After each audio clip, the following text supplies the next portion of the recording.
Sveiki visi Kaimo akademijos žiūrovai. Šiandien turime jums papasakoti keletą įdomių ir svarbių dalykų. Pasaulinė paroda Vokietijoje Žalioji savaitė surinkta jau 76 kartą. Šiemet jo šūkis patirk įvairovę. Tai bandėme padaryti ir mes. Gyvūnų gerovės reikalavimai svarbus kiekvienam gaunančiam tiesioginės išmokas. Geras pavyzdys Šakių rajono Voniškių žemės ūkio bendrovė. Kitas pavyzdys – Aukštadvario žemės ūkio mokykla, kurioje būsimosios smulkaus verslo organizatorius laisvalaikiu kuria įvairias žiemos puokštes ir kompozicijas. Gyventi kaime ne kiekvienam žmogui bausmė. Didžioji dalis čia atranda save, kaip atrado ir kraštotyrininkė Marija Markauskienė.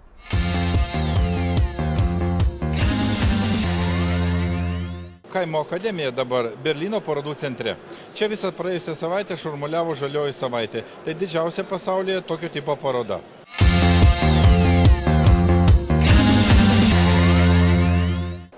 Šiemet 76 kartą vykstanti maisto pramonės žemės ūkio ir sodininkystės paroda prasidėjo nuo kuklaus vokiečių ūkininkų susibūrimo prieš 80 mečius, kai jie žaliais apsiaustais apsirengę rinkdavosi aptarti savo profesinių reikalų.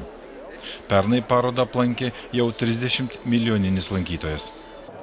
Žalioji savaitė kiekvienais metais išsiskiria savo teigiamų požiūrių į gyvenimą, pastovumu ir nepriklausomybę nuo krizės. Tai patvirtina ir gausybė čia esančių kasdien lankytojų, eksponentų, kurių net 1632 iš 57 pasaulio valstybių. Šiųmetinės parodos šūkis patirk įvairovę. Ir tai nėra sudėtinga, juk čia dalyvauja atstovai iš Afrikos, Azijos, Pietų ir Šiaurės Amerikos, Australijos, Japonijos. Apeiti visas ekspozicijas tektų sukarti 8 kilometrus, o jeigu dar stabteltumėm prie jų. Pirmą kartą šiemet parodoje Ruanda ir Afganistanas. Ruandos virėjai praeiviams siūlė kepsnių iš krokodilienos. Viena porcija nebrangiai, maždaug po 20 litų. Neragavau. Prie Afganistano stendo stabtelėjau ilgiau ir ne vien dėl to, kad ragavome arbatos su šafranu. Čia saviti tautiniai rūbai, įvairiausi riešutai ir razinos, o daugiausia dėmesio afganistaniečiai skyrė savo raudonajam auksui – šafranui. Tai tamsiai oranžinės spalvos augalinis prieskonis gaunamas iš krokų purkos žiedo piestelės dalies. Šafranas naudojamas maisto, kosmetikos ir medicinos pramonėje. Mūsų šafranas yra vienas geriausių pasaulyje, todėl kad jis gaunamas iš gėlių auginamų išskirtinai švarioje aplinkoje, nenaudojant jokių sintetinių trąšų ar cheminių apsaugos priemonių. Surinkti 1 kilogramui šafrano reikia apie 70 000 purkų, kurios iš gėlės žiedo imamos rankomis.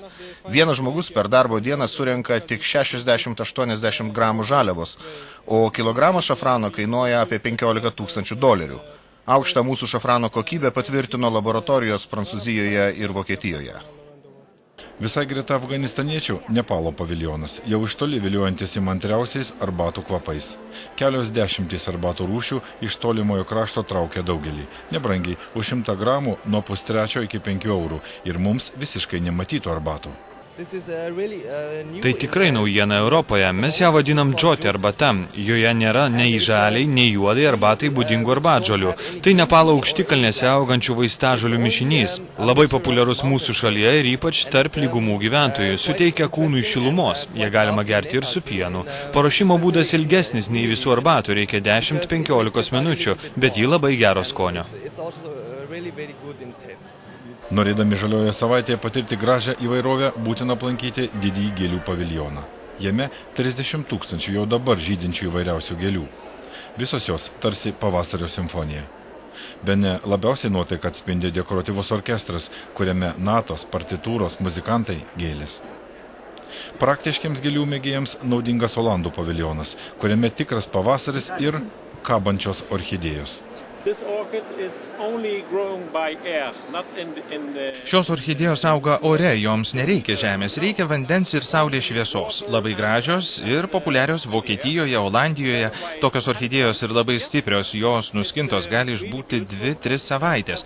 Didelė jų paklausa būna per kalėdas, tuomet ir kaina pakyla, o dabar viena orchidėja kainuoja 2 eurus. Nemažai tokių gėlių eksportuojame į Ameriką ir Rusiją.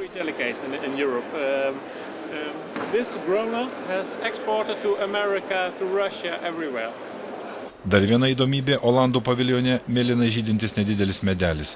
Nesimato jokių žalių lapelių, tik ryškus mėlynumas. The blue rain is growing in the nature in Japan and China. Žydrasis lietus gamtoje auga Japonijoje ir Kinijoje, Olandijoje labai populiarus ir kiekvienas sodininkas nori tokį medelį turėti prie namų. Jis greitai auga, per metus 2-3 metrus, labai kieta jo mediena.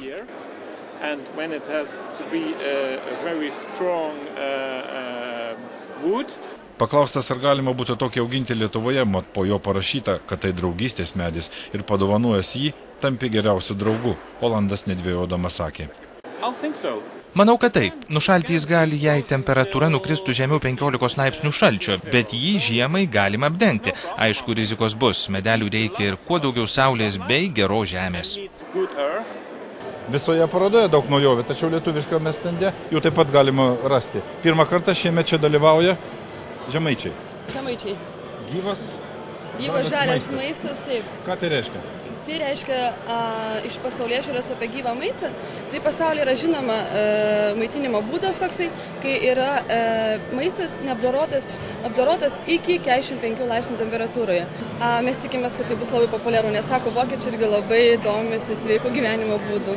Nes Lietuvoje tikrai žmonės pamėgo ir mes supratom, kad galim išeiti ir į kitą rinką. Panašų tikslą tikriausiai turi visos lietuviškos įmonės pristatančios žaliojoje savaitėje savo gaminius ir ne tik maisto produktus.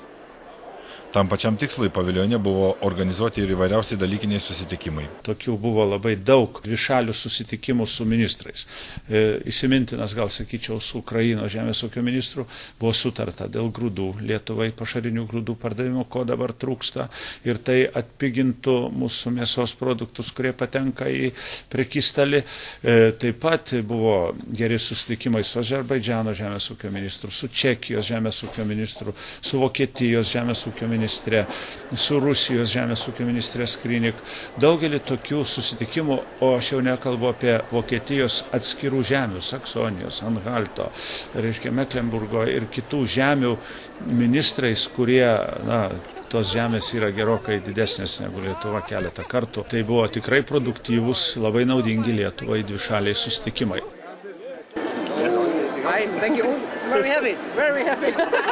Bet to čia ne tik vakarų Europos rinka, čia viso pasaulio paroda ir gera proga pasiieškoti ir kitų ryšių kontaktų. Pamatai jau daugelį veidų ir jie tiesiog eina, traukia, ieško tos Lietuvos. Ir tokiu atveju jam lengviau susiorientuoti po to nuėjus į parduotuvę, jau Vokietijos parduotuvę ir būtent ieško tos lietuviškos produkcijos, kurią čia matė parodoje. Galima sakyti, kad lietuviai naujų kontaktų, bent jau Vokietijoje, tikrai turės. Pasaulinė paroda Žalioji savaitė baigėsi sausio 30 dieną.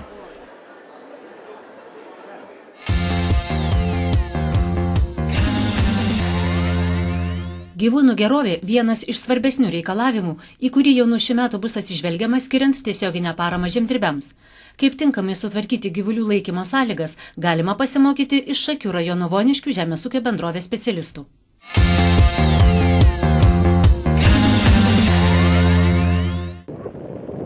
Didžiosios permainos Voniškių žemės ūkio bendrovėje įvyko per pastaruosius 5 metus. 20 metų ūkininkaujantis šios bendrovės žmonės ėmėsi esminių darbų.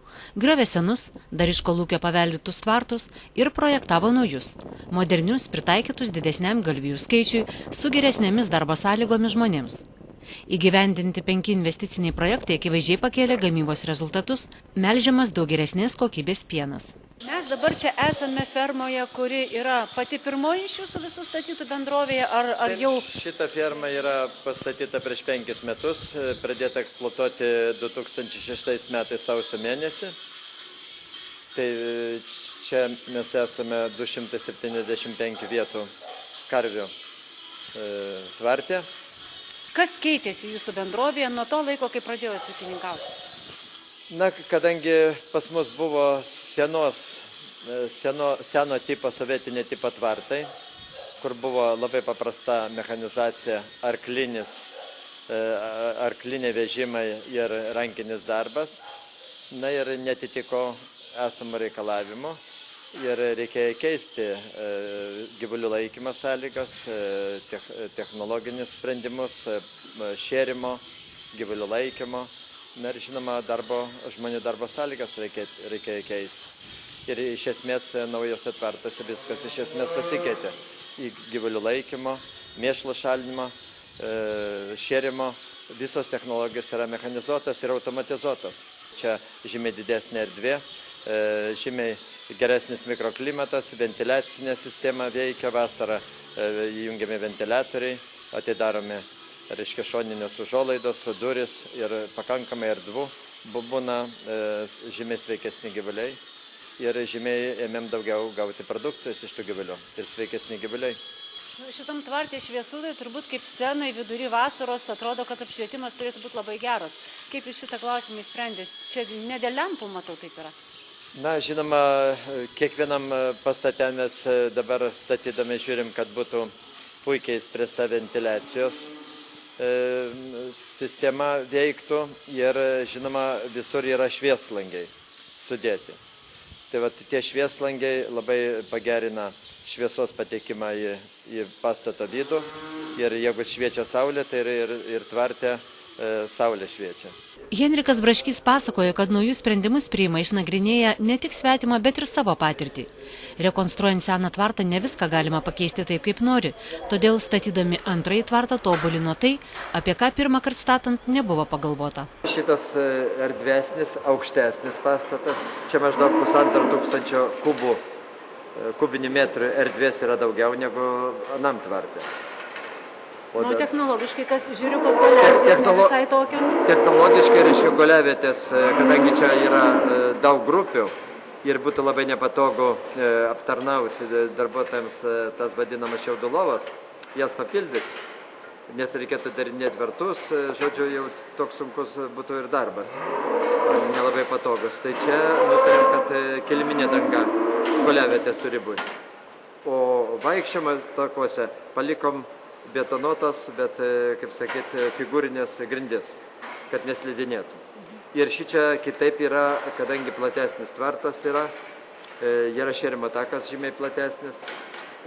Labai norėtųsi dabar, kad toks būtų melžiamų karvių tvartas. Kodėl reikia platesnio šėrimo stalo? Nes va dabar žiūriu, karvė ėda ir jos pašarą toli nustumė, jau nebepasiekia. Taip, tai kuo platesnis stalas, to mažiau, sakykime, reikia rūpintis, kad pristumt pašarą prie arčiau, kad pasiektų gyvuliai. Ir reiškia labai svarbu, kad važiuodamas traktorių šerdamas antrą kartą nevažiuotų per pašarą. O kaip pasikeitė gyvulių sveikatingumas po to, kai pasikeitė jų gyvenimo, jų laikymo sąlygos? Sakykime, sumažėjo problemos, nagų problemos, sakykime, sumažėjo mastitų somatinių ląstelių skaičius dabar pas mus nesiekia net 200, kur yra leistina iki 400 000. Sveikatingumas iš esmės pasireiškia būtent kojų, sakyčiau, daugiau. Labai turi didelį įtaką danga, kadangi čia, kaip matot, vaikščiojimo takuose yra kilimai.